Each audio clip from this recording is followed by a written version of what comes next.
사람은 누구나 어떤 일을 맡으면 그 일을 끝내는 시기가 있기 마련입니다. 임기가 다 차서 그 일을 마치기도 하지만 때론 피치 못한 사연으로 중도에 맡은 일을 내려놓기도 합니다. 어떤 이유이든 우리는 모든 열정을 쏟아 했었던 일들을 내려놓고 또 다른 사람이 그 일의 뒤를 맡아서 그 역할을 감당하는 때가 오기 마련입니다. 오늘 우리가 읽은 본문은 사무엘의 고별사로 불리는 내용입니다. 말하자면 사무엘은 사울이 이스라엘의 왕으로 즉위하는 것을 기점으로 역사의 전면에서 물러나면서 백성들에게 마지막 권면을 하고 있는 것입니다. 그러니까 이는 사무엘의 은퇴 시기라 해도 무방합니다. 물론 그가 이렇게 은퇴했다고 해서 일선에서 완전히 물러서는 것은 아닙니다. 그가 은퇴하는 것은 정확히 말하면 사사직의 은퇴라 할 수 있습니다. 그래서 뒤에 계속되는 기록에 보시면 이후에도 제사장으로 또한 이스라엘의 선지자로 계속 활동을 하고 있다는 사실을 보게 됩니다. 다만 하나님의 통치가 아닌 인간의 왕을 세우기 소망했던 이스라엘 백성들의 뜻에 따라서 정치적인 통치권을 사울에게 이양하게 된 것입니다. 사실 사무엘은 하나님의 통치를 포기하고 자신들만의 왕을 세우려는 이스라엘 백성들을 향해서 왕을 세우면 벌어질 폐단들에 대해서 여러 차례 설명했습니다. 하나님만이 이스라엘을 다스리는 진정한 분이심을 그들에게 전한 것입니다. 그러나 그들의 마음은 이미 눈에 보이지 않는 하나님보다 자신들의 눈에 드러나는 힘과 능력이 자신들을 이끌어가길 원했습니다. 사무엘상 11장의 말씀에 보시면 암몬의 나하스가 공격해 들어올 때 사울에게 하나님의 영이 임하고 이스라엘은 하나님의 도우심으로 엄청난 승리를 거두게 됩니다. 이러한 과정을 통해 사무엘은 이제 더 이상 왕을 세우려는 그들의 고집을 꺾을 수가 없겠구나 생각하며 길갈에서 정식으로 사울을 왕으로 세우고 화목 제물을 하나님께 올려드립니다. 여러분, 사실 암몬 왕 나하스와의 전쟁은 이스라엘 스스로의 힘으로는 도저히 이길 수 없는 전쟁이었습니다. 이스라엘 백성들은 사울이 왕으로 기름 부은 것을 알면서도 반신반의하고 있었습니다.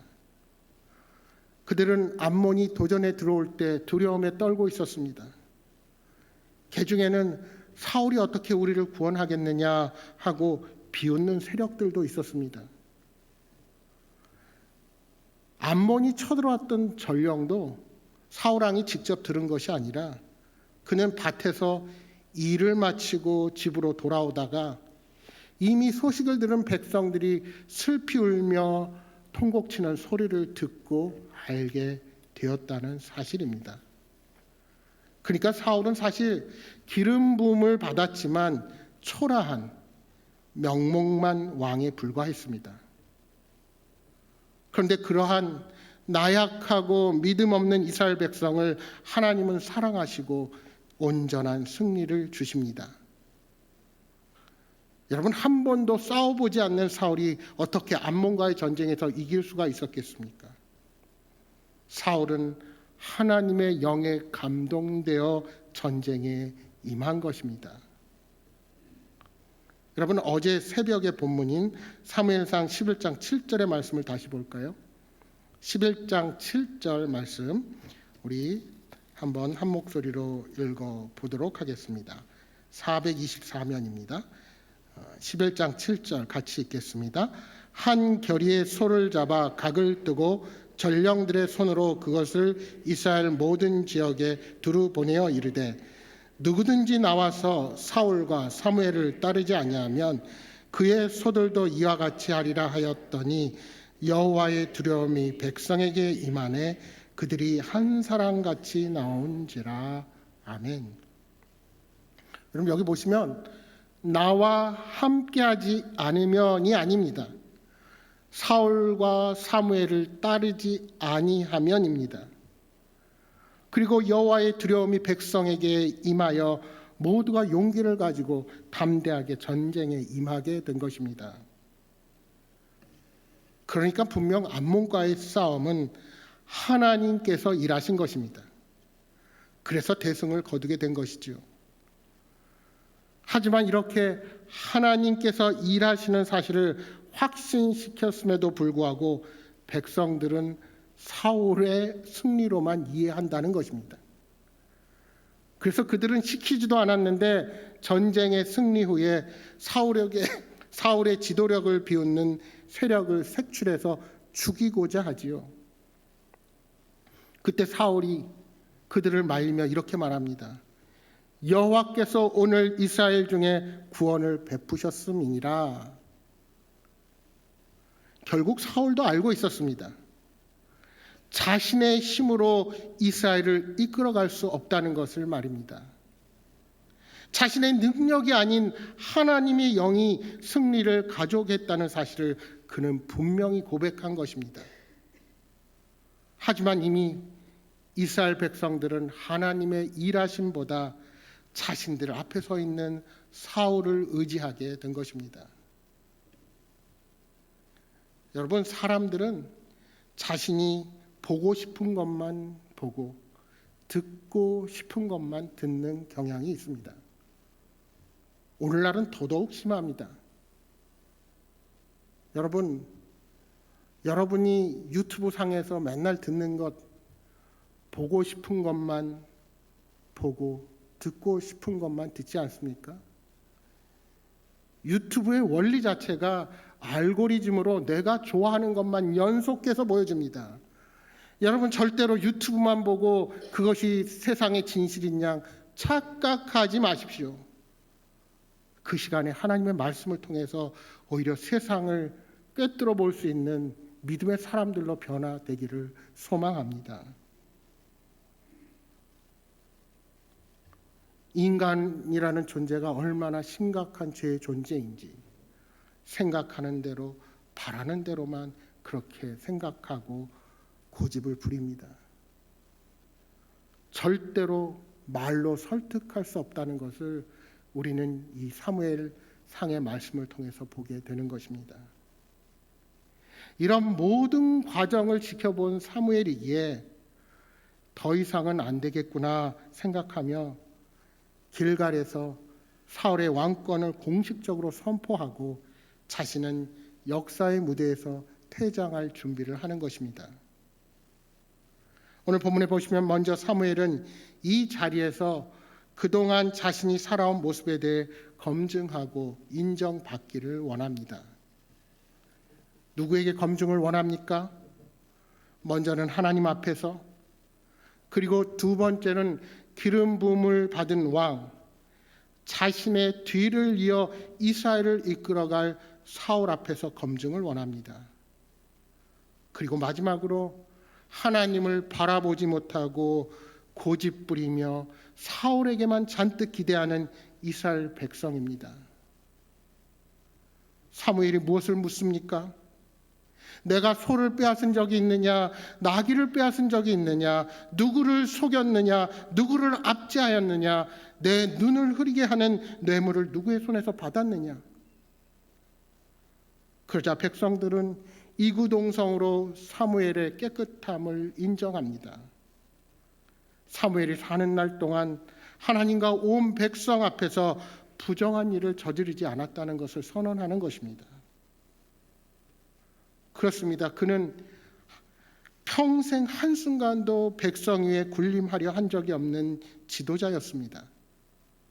오직 사사의 위치에서 진정한 왕이신 하나님의 주권을 인정하고 하나님께서 시키신 일에 순종할 뿐이었습니다.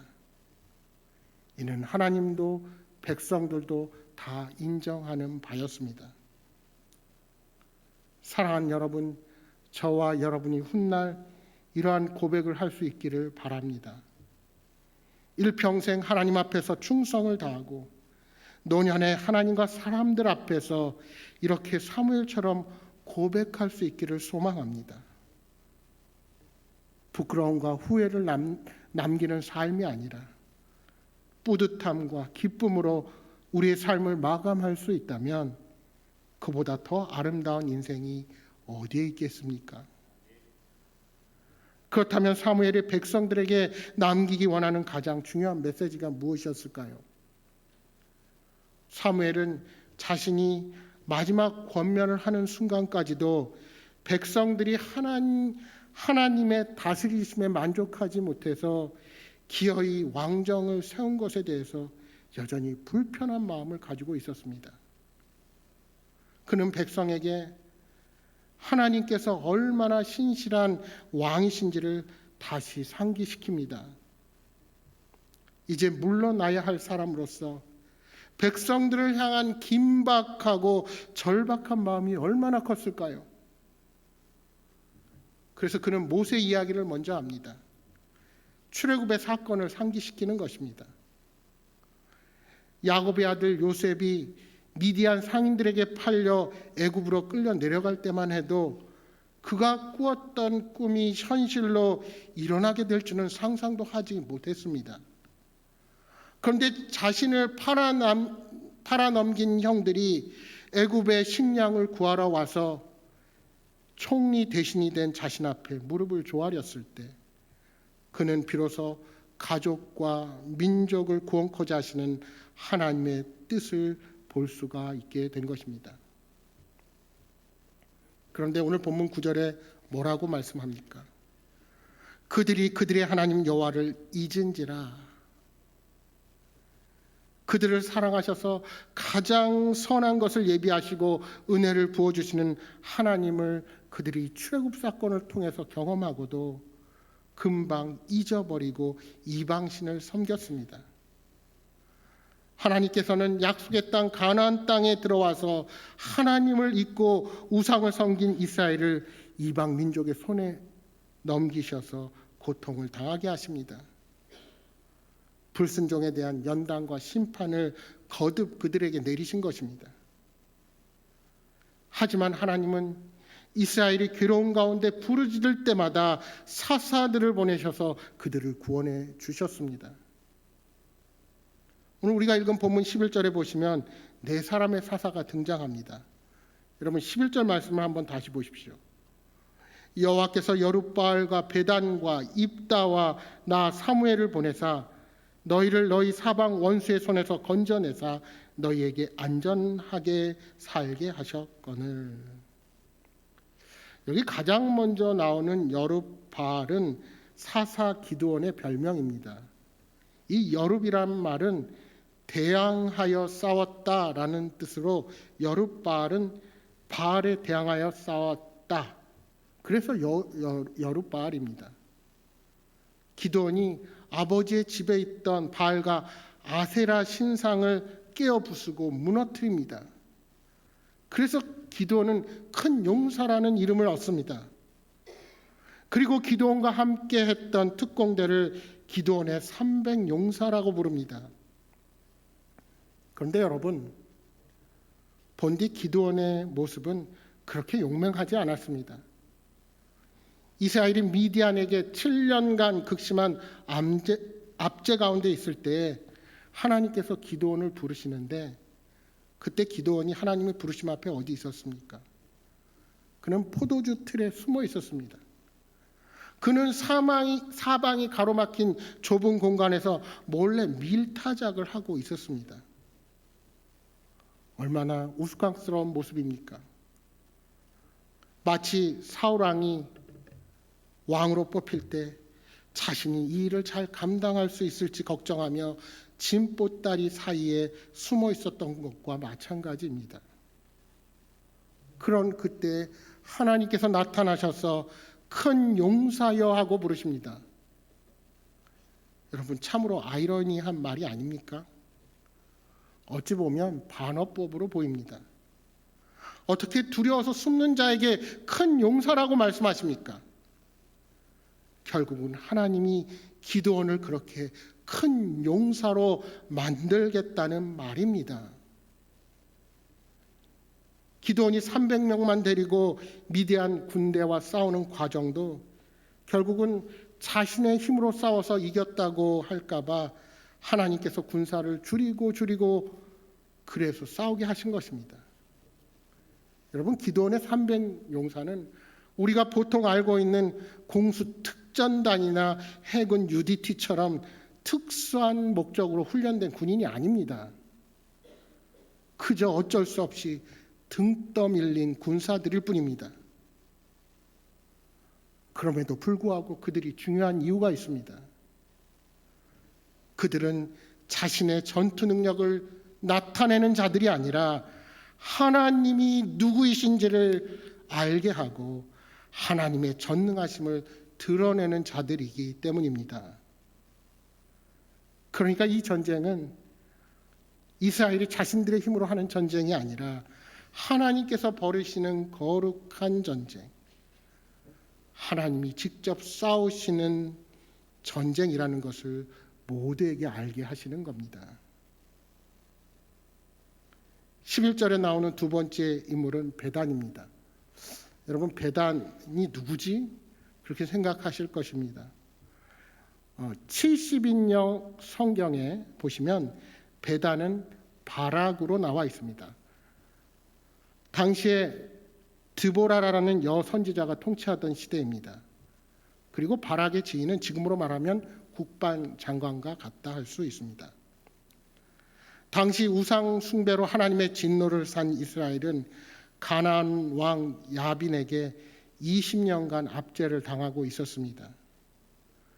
야빈의 군대 장관 시스라가 쳐들어왔을 때 드보라가 바락에게 스불론과 납달리 지파 중에 10,000명을 데리고 가서 싸우라 하고 하나님의 말씀을 전합니다. 그런데 그 말을 들은 바락이 뭐라고 할까요? 당신이 나와 함께하지 않으면 나는 절대 가지 않습니다. 무슨 말일까요? 좀 속되게 말하면 일개 국방장관이 여자의 치마폭의 뒤에 무서워서 숨는 형국입니다. 그래서 할 수 없이 드보라가 같이 참전합니다. 그런 못난 이스라엘 백성에 하나님께서 전적인 은혜를 베푸셔서 10,000명의 군사로 철병거 900승을 가진 시스라의 군대를 이기게 하시는 겁니다. 세 번째 인물은 입다입니다. 입다는 기생 길르앗의 아들입니다. 말이 기생이지 오늘 말로 하면 거리에 몸을 파는 여자입니다.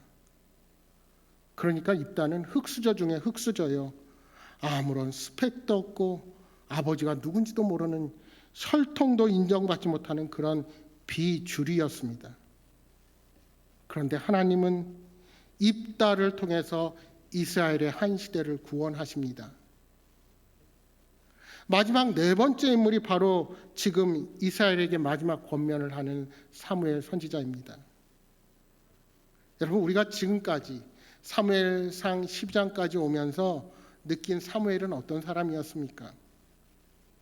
하나님의 이상이 보이지 않던 시대, 그저 아무도 하나님의 음성을 듣지 못하고 타락의 길을 향해 가고 있을 때 하나님은 사무엘을 통해 일하셨습니다. 그는 오랜 세월 아이를 낳지 못해 고통당하던 어머니 한나의 간절한 기도로 태어났습니다. 그리고 젖을 떼기 무섭게 성전에서 구별된 나실인으로 드려진 인물이 바로 사무엘이었습니다. 여러분, 여기에 등장하는 11절에 등장하는 모든 사람들의 특징이 무엇입니까? 그들 자체가 뛰어나고 능력이 있어서 쓰임받은 인물이 아니라는 겁니다. 그 초점은 사람이 아닌 하나님께 있습니다.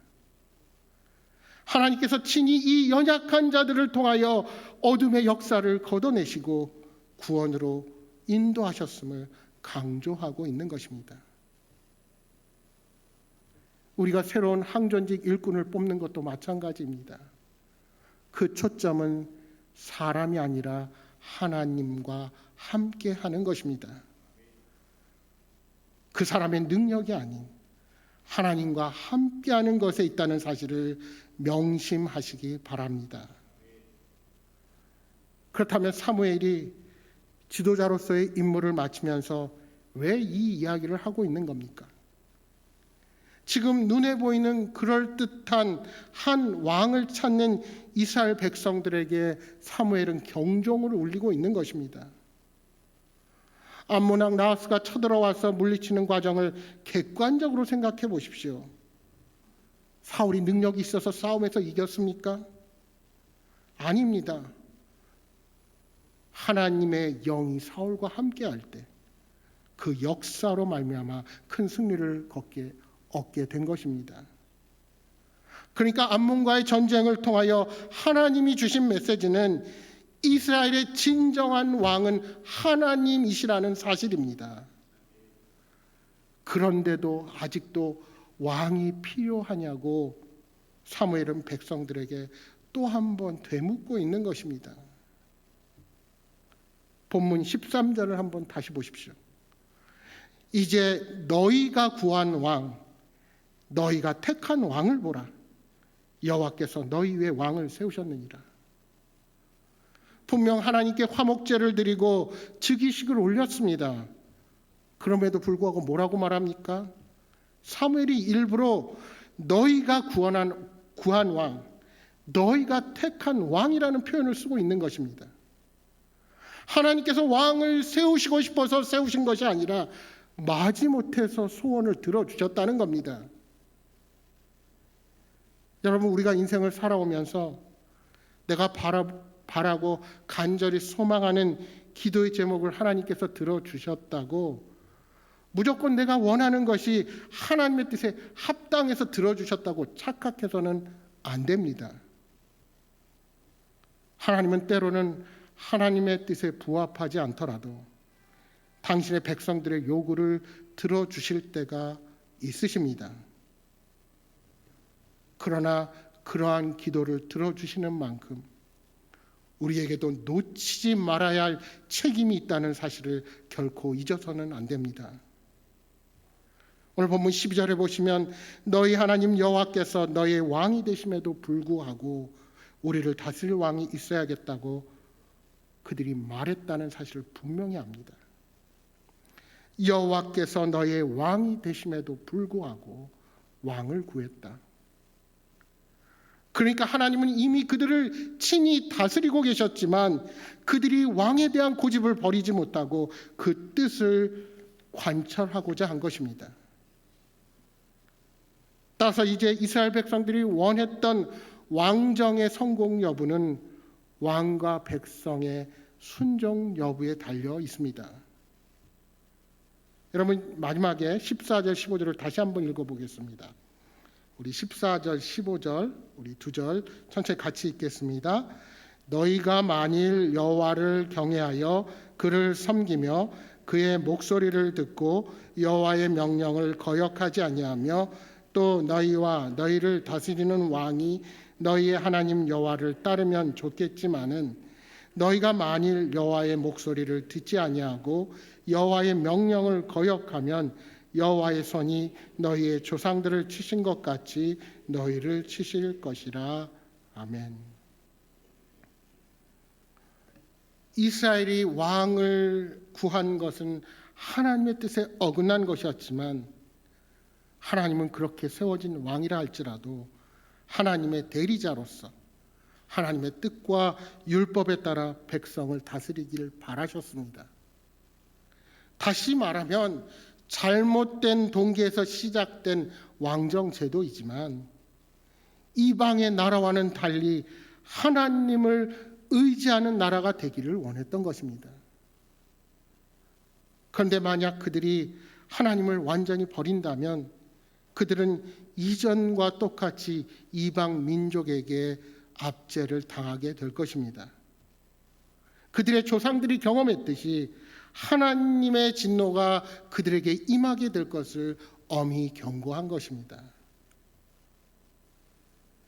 여러분, 성공하고 부자가 되었다고 다 하나님의 복이 아닙니다.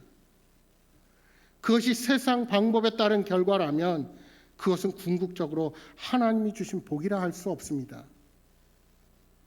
하나님은 인간의 모든 동기와 마음의 중심을 아시고 그것을 드러내시는 분이시기 때문입니다. 하나님을 신뢰하고 의지하는 것은 세상 물정의 어두운 미련한 행동이 아니라 가장 지혜롭고 성숙한 행동이라는 사실을 잊어서는 안 됩니다. 우리는 과학기술의 발달로 인한 문명의 이기를 하루가 다르게 경험하며 살아가고 있습니다. 자고 일어나면 새롭고 신비한 것들이 얼마나 많이 생깁니까? 여러분, 요즘 젊은 세대들 MZ세대가 소비의 중심으로 떠오른 지 얼마 되지 않아서 이제는 기업들이 2010년 이후에 태어난 알파 세대가 이끌어갈 미래를 준비하며 마케팅을 벌이고 있습니다. 여러분, 알파 세대는 이미 태어나면서부터 디지털 문명 속에서 자라서 기본적으로 사고하는 것이 우리와는 완전히 다릅니다. 이들은 글보다 이미지와 영상을 선호하고 메타버스와 인공지능 AI에 친숙합니다.